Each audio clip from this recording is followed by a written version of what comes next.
Nascido em 1950, paulista, grande contrabaixista e compositor brasileiro. Desde 1977 faz parte da banda de ninguém menos que Hermeto Pascoal. Sim, hoje nós conversamos com Itiberê Zuark. Olá, bem-vindos ao nosso canal Márcio Braga Entrevista. Como dissemos ainda há pouco, o entrevistado de hoje é um grande nome da música brasileira, o maestro Itiberê Zuark. Olá, maestro, como está? Prefere que eu chame como? Como maestro, Itiberê? Então, meu nome é Itiberê Zuark, mas assim, como as pessoas quiserem me chamar, para mim não tem problema nenhum, pode me chamar de qualquer nome, maestro, maestro Itiberê, enfim, cada um acha de me chamar de um jeito, né? Maestro pode dizer tantas coisas, né? Na música erudita é uma coisa diferente do que é para mim, né? Mas assim, é assim mesmo, cada um faz do seu jeito. Para mim, eu gosto de qualquer jeito. Conte para nós a sua trajetória de vida. Quais são as suas influências, maestro?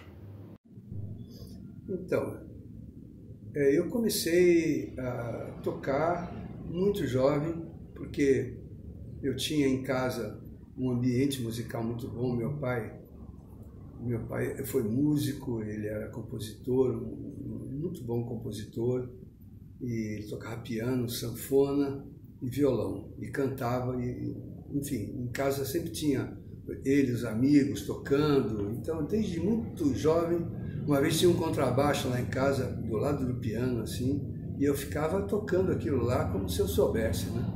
Era já metido naquela época, já, e a fazer o que me dava vontade, assim. E aí, enfim, quando eles estavam tocando lá, eu pegava o contrabaixo e queria tocar, acompanhá-los, né? Aí, aos 4 anos de idade, bom, isso foi, do contrabaixo foi depois, voltando um pouquinho, aos 4 anos de idade, meu pai fez um presente para minha mãe, de aniversário. Então ele levou a gente para a gravadora, lá na Rádio Tupi, São Paulo, e lá tinha um piano, e aí meus irmãos tocaram, eles já eram mais velhos um pouco, já tinham aprendido, já estavam no professor de piano, já estavam tocando. E cada um, parabéns mamãe, te ofereço essa música, e cada um tocou uma valsinha. Aí chegou na minha vez, como eu não sabia tocar nada, que eu tinha 4 anos ainda, eles resolveram me entrevistar, meu tio me entrevistou e meu pai me acompanhou no piano, eu cantei alguma coisa. E aquilo foi um presente de aniversário para minha mãe, foi uma surpresa danada, né? Então a minha primeira gravação foi aos 4 anos de idade. E minha mãe sempre falava assim, estúdio meu filho, estúdio. Então eu levei a sério, é estúdio, né? Estou sempre gravando, né? Então aí, bom, aos 7 anos de idade, meu pai me colocou num professor de piano, que era muito, assim, teoria, queria me ensinar a ler música com 7 anos. E eu olhava aquelas bolinhas lá, eu preferia as de gude, né?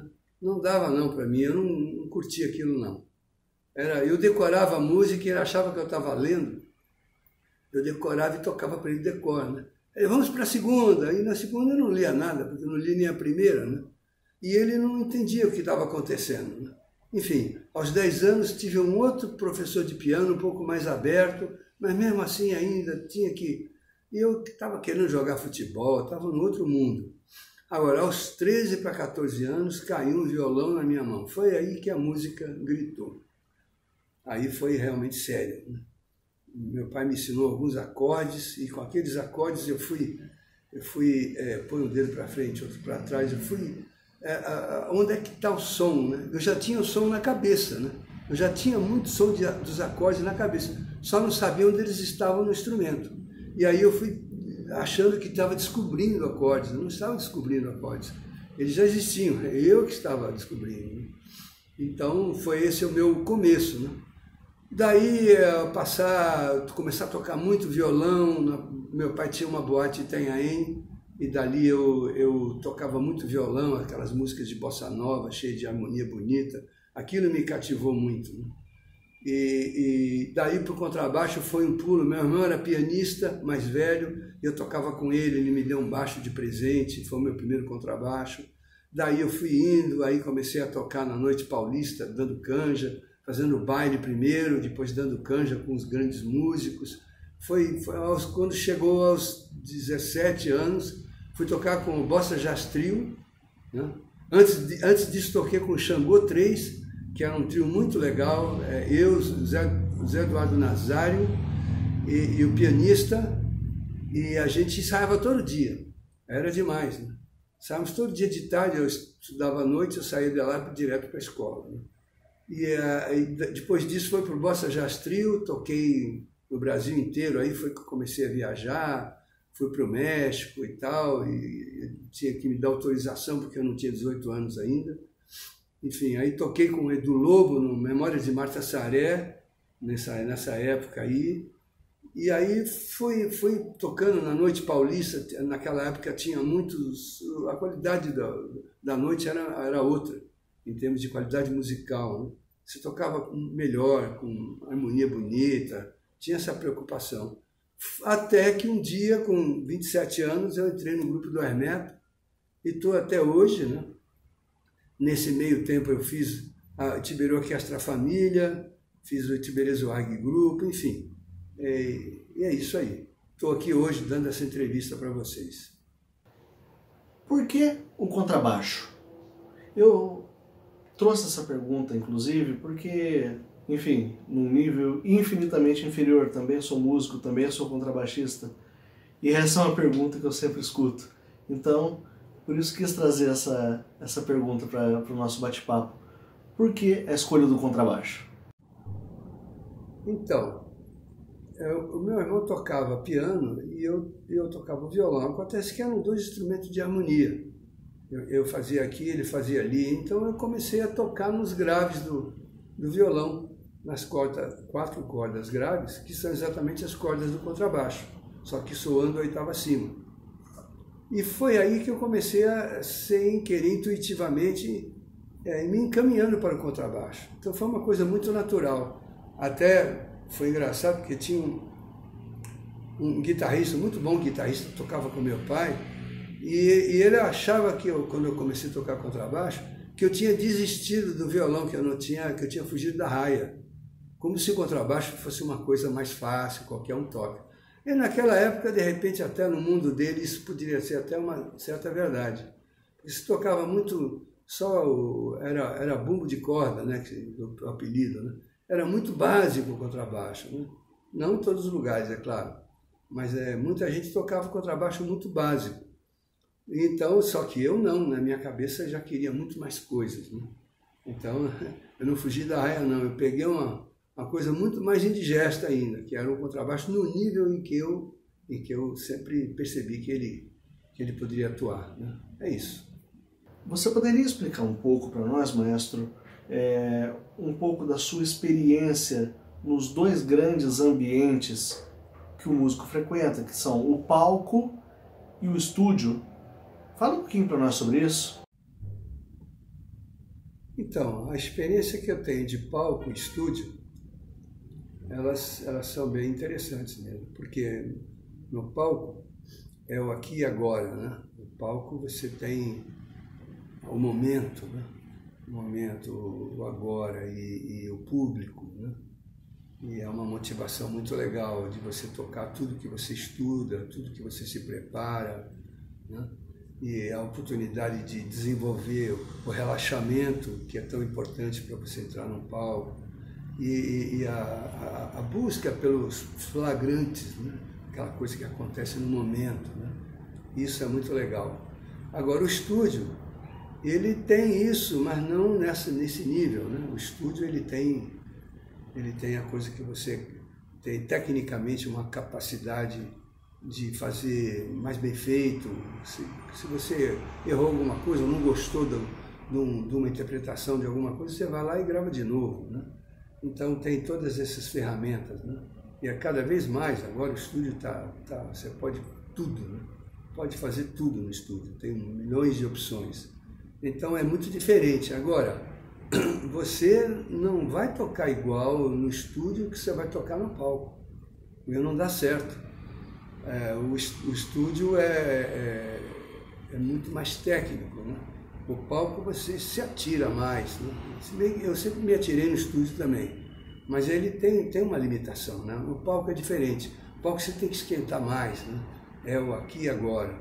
Então são essas diferenças. Agora, uma coisa da sala de aula, eu tenho meus projetos já há muitos anos, das minhas oficinas da música universal, que pelo mundo inteiro, né? Eu tenho atuado em todos os países, nos Estados Unidos, na Europa, em vários países, no Japão, né? Na América do Sul, América, enfim.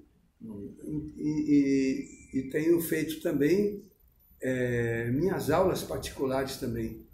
As aulas particulares são bem legais, cara. E eu tenho conseguido dar aula para o mundo inteiro, assim. Tem pessoas de todos os lados, todos os cantos do mundo.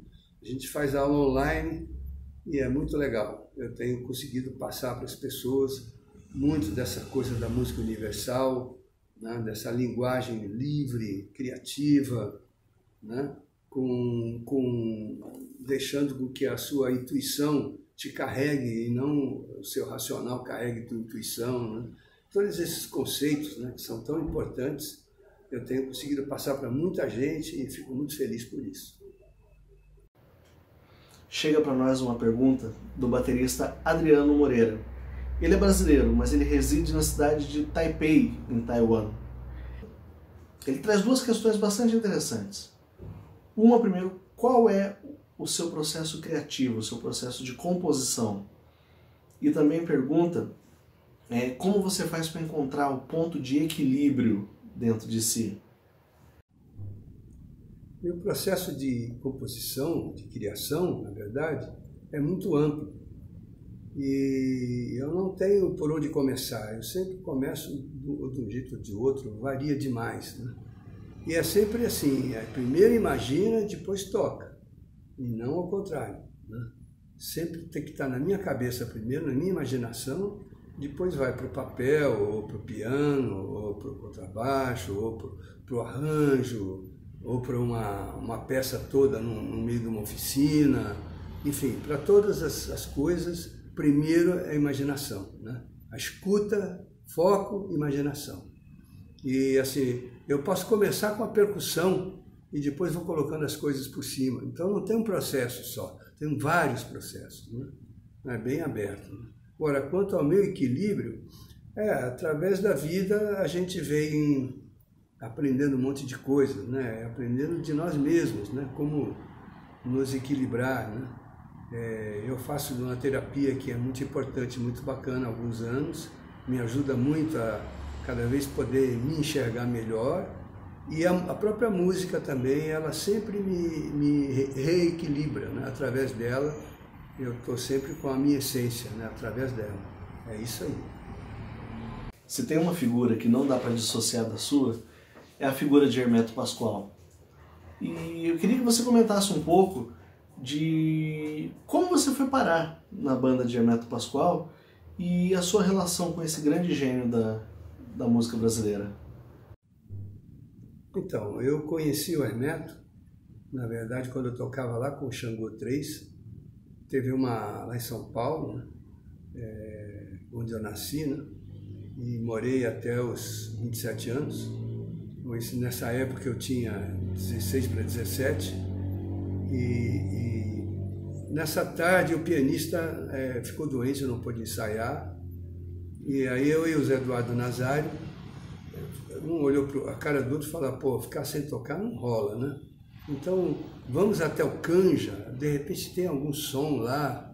O Canja era o Clube dos Amantes do Jazz, lá em São Paulo, era um casarão enorme que o pessoal, os associados, se cotizavam e pagavam aluguel. Lá tinha um piano, baixo, bateria, sala para escutar os LPs, né, naquela época.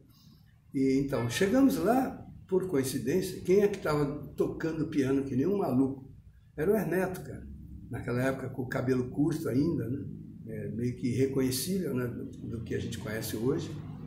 E o Hermeto olhou para nós dois assim, e viu que a gente parou para escutar o que ele estava tocando. Nessa época ele estava no Quarteto Novo. Bom, aí ele perguntou, o que vocês tocam? Aí eu falei, baixo, o outro batera. Quer dar uma canja aí? Nossa, né? Quero, porque o cara estava tocando divinamente. Né? E aí foi o primeiro som que eu fiz com o Hermeto, eu tinha 16 para 17 anos. Aí passaram-se alguns anos e eu encontrei com ele no Stardust, onde ele tocava também, e aí dei uma canja numa música com ele e acabei gravando, porque ele escrevia muitos arranjos para jingles, trilhas, né, de propaganda, e numa dessas daí eu fui chamado para tocar no estúdio, né, um jingle que ele compôs lá, muito bonito, né, e eu era o contrabaixista. E como eu tocava um pouquinho de piano, que eu sempre curti a harmonia, né, foi a minha pega com a música, e aí eu sentei no piano e comecei a tocar, assim, quase como querendo me mostrar um pouquinho. E o Hermeto perguntou, diz ele, de muitos anos depois, assim, perguntou para o produtor assim, mas cadê o contrabaixista? Ele falou, tá aí. Quem é? É aquele que está no piano. Aí ele olhou e falou, ah, olha, legal. Bom, tocamos, tal, até dei uma carona para ele, levei ele para casa, eu tinha um fusquinha nessa época. E, enfim, fui embora, a gente não se falou mais. Passaram-se alguns anos, quando eu tinha 27 anos, a Leuda, que era que cantava no grupo, já tocava percussão e cantava, eu conhecia a Leuda já há muitos anos, né, em São Paulo. E a Leuda foi me ver tocar num lugar que eu tocava lá em São Paulo, e quando ela voltou para o grupo, para ensaiar no Rio de Janeiro, que o Hermeto já morava no Rio, falou assim, pô, encontrei com o Itiberê, pô, baixista muito legal, tal, né? E aí o Hermeto, que estava precisando de baixista, porque o baixista que tinha antes saiu, aí falou, você tem o telefone dele? Sim. Aí pegou e me ligou. E eu estava almoçando, não esqueço mais, e ele me convidou, você quer fazer 5 concertos aqui com o grupo, aqui no Rio? Eu falei que sim, claro, né? Nossa, parecia um sonho aquilo lá, né? E aí eu peguei meu baixo, fiz uma mala correndo, era meio-dia, hora do almoço, né? Quando eram 4h30 da tarde, eu estava batendo na porta dele no Rio de Janeiro. Peguei uma ponte aérea, primeiro tinha uma passagem que eu tinha guardado, para uma ocasião, naquela época você guardava as passagens, né? Podia voar quando quisesse. Peguei o primeiro avião que deu, cheguei na cidade, peguei um ônibus e fui para a casa dele. E nunca mais voltei para São Paulo para morar, né? Dali eu já fiquei, e são agora, se eu me falha a memória, 43 anos de grupo, né? Nesse tempo todo eu fiz os meus grupos, né? A Itiberê Orquestra Família, Itiberê Zoag Grupo, meus arranjos, minha didática toda, tudo isso aí foi construído com a música universal, né? Com esse conceito, essa coisa da música universal, essa amplitude harmônica, rítmica, melódica, concepcional, né? Então, o Hermeto é um guru, né? Ele é um mestre, né? Ele veio para esse mundo para iluminar mesmo, musicalmente, muita gente, muita coisa, para dar direções mesmo, assim. Eu sou muito orgulhoso de pertencer a essa escola, né? Do qual eu me sinto um braço que vai fazer as missões necessárias, né? Para expandir e divulgar cada vez mais essa maneira livre, linda, intuitiva de fazer música. Maestro, você se pega às vezes pensando na grandeza dessa figura da música brasileira e a importância que essa figura tem, que é o Hermeto Pascoal? Essa pergunta não é minha, essa pergunta vem do maestro e cantor Gerson Zó, da Academia da Angelo Zó. Conta pra gente um pouco dessa relação e como você trabalha isso na sua mente. Então, sim, eu acho que todos nós temos missões. Elas variam, né? Depende, né? Depende de quais missões são essas, ao que se presta. Sim, eu me vejo como quem contribui para essa escola da música universal, né? Sou parceiro do Hermeto já, como falei já antes, há 43 anos. Nesse tempo eu aprendi muita coisa, continuo aprendendo. E eu também vejo o Hermeto falar muitas coisas que ele aprende com a gente também, ele aprende comigo. Eu sou influenciado por ele e ele se influencia por mim. Só que é uma influência benéfica, não é aquela coisa de imitação. Porque eu tenho meu jeito de criar e ele tem o dele. Isso, nós somos diferentes, a gente não é igual. Mas eu me sinto, sim, parceiro e contribuinte.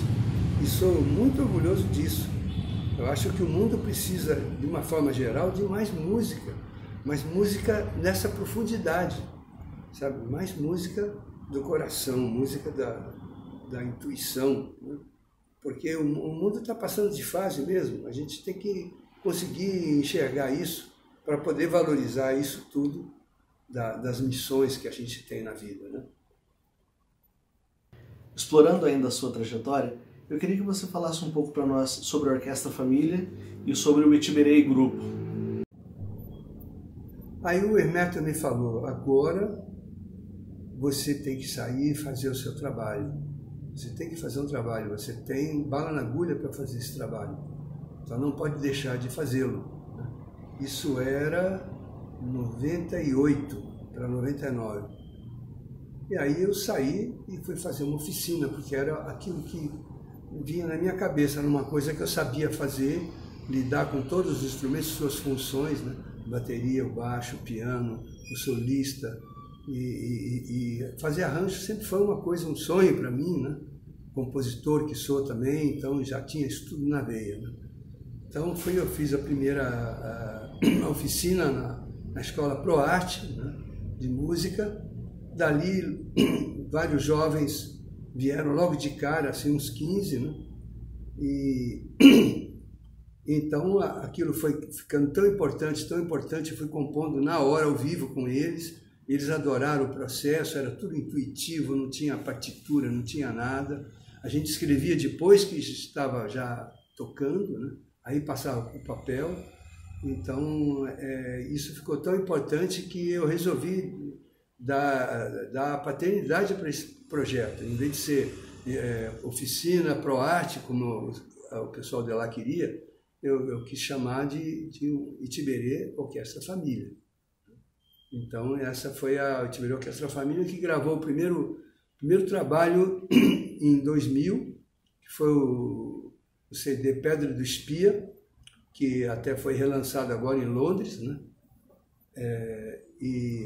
Então, depois gravamos o Calendário do Som, que são várias músicas do homônimo Calendário do Som do Hermeto, o livro, né? E com o aniversário de cada integrante da Orquestra Família, e o Contrastes, que foi o terceiro. Né? Na verdade, os dois primeiros foram duplos, então é como se fossem 5 CDs que a gente gravou. Né?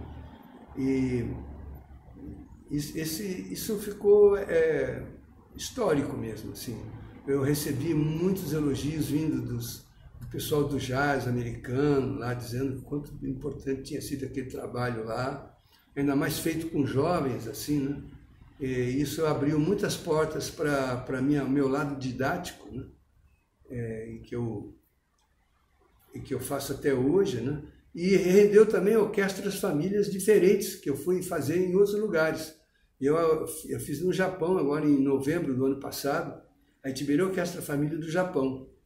Composições especialmente para eles lá, fiquei lá 15 dias ensaiando com eles, direto, e aí fomos para o festival, o Frui Festival, e tocamos ao vivo, foi gravado ao vivo, e eu estou acabando a mixagem disso. E temos a Itiberê Orquestra Família da França na agulha aí para fazer assim que a pandemia nos deixar. Né? Essa é a história da Itiberê Orquestra Família, que ainda acho que tem muita sequência ainda. E tem também o Itiberê Zweig Grupo, que são as pessoas que da Orquestra Família primeira ficaram e quiseram ir em frente, sendo que algumas entraram depois. Mas todos que são ou faziam parte já da Orquestra Família ou tinha passado pelas minhas oficinas, né? Como o Ricardo Sarreston e o Cacá Giffer, né? Então, eles já tocaram na minha oficina, né? Então, o Itiberê Zweig Grupo fez um DVD e um CD, né? E aí, logo mais, se Deus quiser, vamos fazer um trabalho intenso de um caderno que o Hermeto me deu de presente, com várias músicas maravilhosas, para eu fazer o que eu quisesse com esse caderno. E meu próximo projeto com o Tiberês Wag Group é gravar essas composições todas num álbum especial, e o presente do presente. Então é isso. Partindo para um caminho mais filosófico, eu queria tratar sobre a escuta como ponto de equilíbrio da vida humana. A gente sabe que hoje o Brasil tem uma diminuição de qualidade musical, porém essa diminuição ela não se deve a ter maus músicos. O Brasil não tem déficit de músicos, o Brasil tem uma dificuldade com escuta. E esse produto vendável, muitas vezes, ele não é de tão boa qualidade porque, penso eu, as pessoas praticam um pouco a escuta. Eu queria que você desenvolvesse um pouco sobre essa relação entre consumo e escuta. Então, música é a arte da escuta, né? São sons, né? O ser humano organizou os sons de forma que expressasse sentimentos, né? Então, quando você vê uma quantidade tão grande de música comercial feita para ganhar dinheiro, para as gravadoras, que agora nem existem mais, mas desde que elas existiam, né? E todos os canais que veiculam música ganharem dinheiro, realmente a música perde a coisa mais importante, que é a emoção, né? Que geralmente não contém nessas músicas. E as pessoas aí vão se acostumando a tê-la como fundo de conversa, né? Nos barzinhos. É isso que está acontecendo, não é só no Brasil, é no mundo, cara. Pode ver, eu viajo o mundo inteiro, eu vejo a mesma coisa em todos os lugares. Agora, a música boa, ela atinge qualquer pessoa, em qualquer área, em qualquer situação, qualquer nível cultural, sociocultural que ela tenha, não importa nada. Basta o músico se entregar, né, naquilo que ele está fazendo e passar para a plateia as emoções, né? É aí que mora o segredo de tudo. Quando tem esse elemento, tudo vai para o lugar legal. É isso aí. No nosso canal, a gente sempre traz o pensamento de algum outro compositor para que as pessoas que nós entrevistamos comentem. E para você eu trouxe uma questão de Edu Lobo, numa música chamada Vento Bravo, onde ele compara as dores de um povo que é afligido por um vento. Eu queria que, na situação da música hoje no Brasil, você definisse um pouco o que seria esse vento bravo na sua visão. Olha, a gente costuma dizer que para o músico que quer tocar, que quer fazer a vida dele girando em torno da música, né? Tudo é música, não tem ladeira, né? É o modo de dizer, né? Não tem vento bravo, né?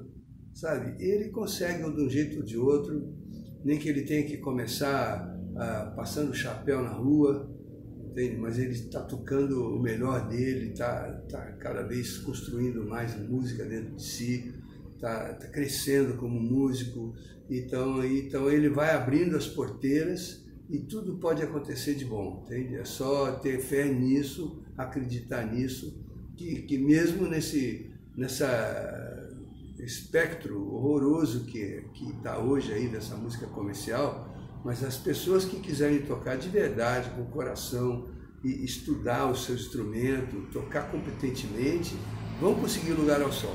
É isso aí. Falando um pouco de futuro, um pouco de tendências, para a música brasileira como um todo, para o jazz, para a bossa nova, o que você entende como tendências para esses estilos musicais para o futuro no Brasil? Olha, a bossa nova ficou velha, o jazz, aqui jazz, né? Então, assim, cara, é a música universal, é aquela que não tem fronteiras, ela não é nem clássica, nem romântica, nem moderna, não é erudita, não é popular, não é tudo, ela é tudo, sem essas barreiras que fizeram aí, como assim, eu sou choro, eu sou do jazz, eu sou do não sei o quê. Cara, eu não sou de nada, eu sou de tudo. tudo é música, são cores. A gente fica muito pobre quando você só tem um estilo para tocar, sabe? Abranger tudo, esse é o grande, a grande direção no presente e no futuro. A música universal é isso aí, essa realidade multicolorida, né? Milhões de cores, milhões de ritmos, milhões de possibilidades harmônicas, milhões de timbres diferentes, né? Instrumentos. Vê um exemplo aí do Hermeto, cara, tocando chaleira, bacia, pedaço de toco, ele toca tudo.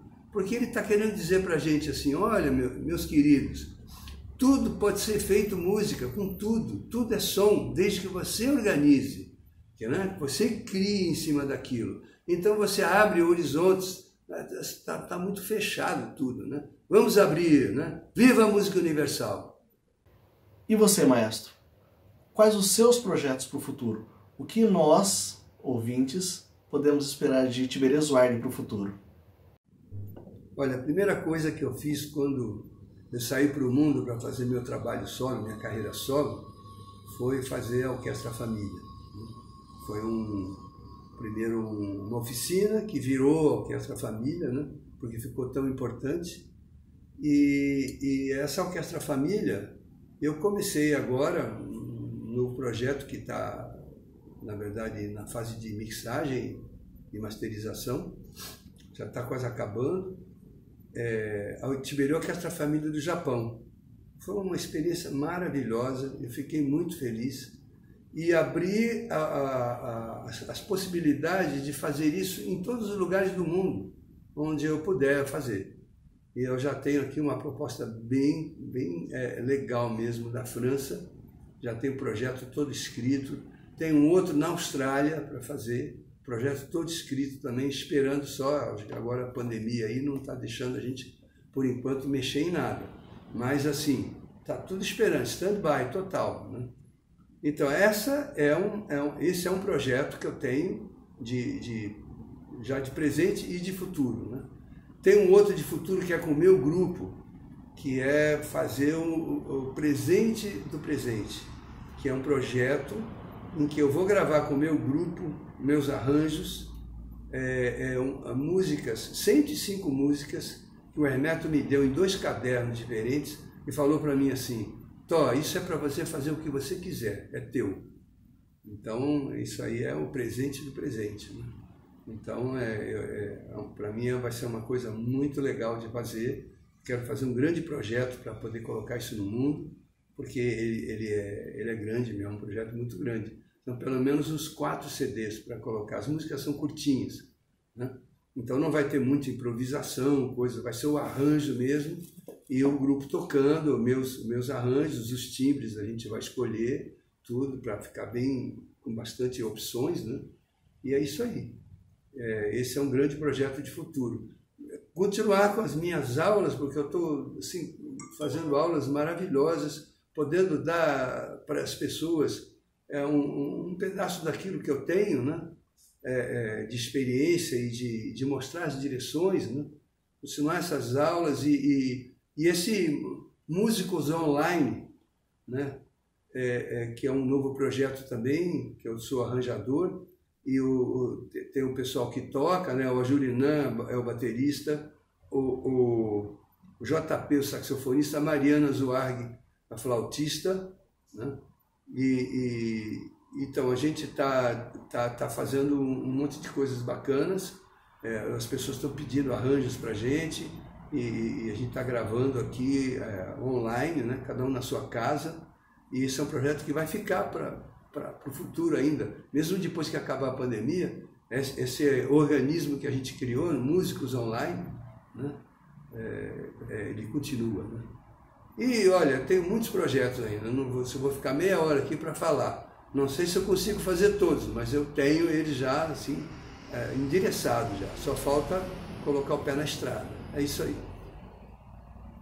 Maestro, obrigado pelo tempo que o senhor passou conosco, a entrevista que o senhor concedeu para a gente.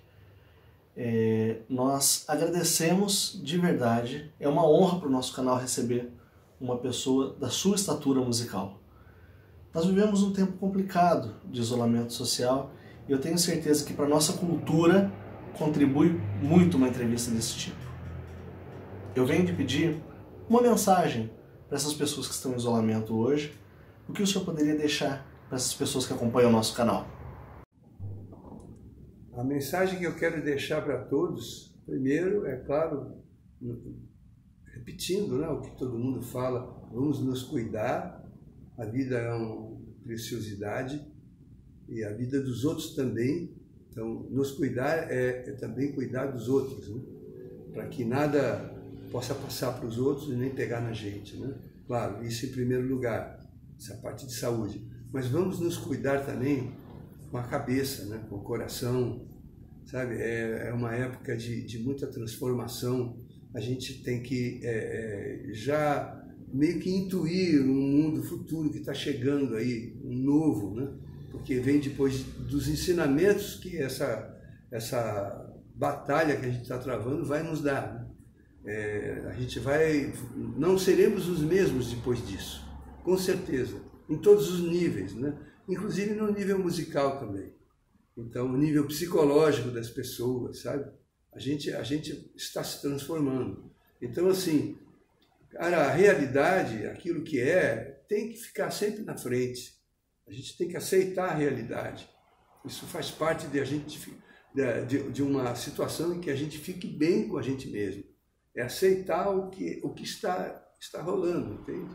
E fazer assim, daqui para frente, como é que eu posso melhorar, né? Sempre melhorar. Vamos estudar. Essa época é época de estudo, cara. Né? Olha aí, eu tenho lá as minhas aulas online, aí, tenho coletivos online. Né? Vamos estudar, vamos fazer arranjos, vamos tocar, sabe? A gente pode fazer isso aí. A tecnologia ajuda muito hoje em dia para a gente poder fazer isso. Eu estou dando essa entrevista online, assim como eu dou entrevista online, eu dou aula online, a gente toca online, né? Vai fazendo arranjo, aí tem alguém que faz a mixagem e a masterização, né? Tudo online, ou seja, não é uma coisa como essa que vai parar a produção da música, a gente continua, cara, claro, sobre uma nova realidade, né? Nada do que era antes agora vai valer, inclusive em relação a preços e tudo, é diferente, né? Está todo mundo sem emprego, ou quase sem emprego, que seja, né? Está difícil a vida, né? Então vamos todos nos ajudar, né? Tem que ter muita colaboração, a época de colaboração, vamos colaborar uns com os outros, muito amor no coração para todos, viva a música, viva a vida, vamos vivê-la. Muito bem, essa foi a entrevista com o Tiberia Zuarg. Ele nos deixou a recomendação de procurar Mariana Zuarg para uma próxima entrevista conosco. E vamos conhecer o trabalho dela, vamos entrevistá-la. Nós pedimos a vocês que continuem conosco, que se inscrevam no nosso canal e até a próxima entrevista. Vamos disseminar cultura.